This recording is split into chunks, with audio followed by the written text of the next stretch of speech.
Gym যাই থাকোঁতে weight কমে, য়োগা ক্লাছত গ'লে ৱেইট কমে, কিন্তু যেতিয়াই মই বন্ধ কৰি দিওঁ আকৌ ৱেইট বাঢ়ি আহে।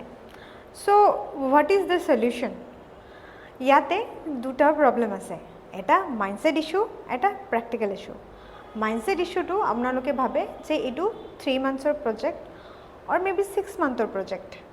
ছেকেণ্ড ইছ্যুটো যিটো এপ্ৰ'চ আপোনালোকে চুজ কৰে, ক'ৰবাত যাই কেনে ধৰক কৰে, জিম কৰে, য়োগা কৰে, আৰু যিটো ডায়েট ফ'ল' কৰে সেইখিনি টাইমত বহুত ষ্ট্ৰিক্ট ডায়েট ফ'ল' কৰে, একদম এটা বেলেগ ডায়েট যিটো আপোনাৰ প্ৰেক্টিকেল লাইফৰ লগত মানে অলপ মেটচ নহয়। ফেমিলিয়ে বেলেগ খাই আছে, আপুনি বহুত বেলেগ খাই আছে এতিয়া।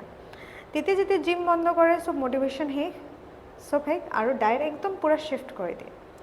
চ' ফাৰ্ষ্ট মাইণ্ডছেট আপোনালোকে ছেট কৰিব লাগিব যে এইটো 3-6 মান্থৰ প্ৰজেক্ট নহয়, অলপ অলপ হ'লেও কৰি থাকিব লাগিব।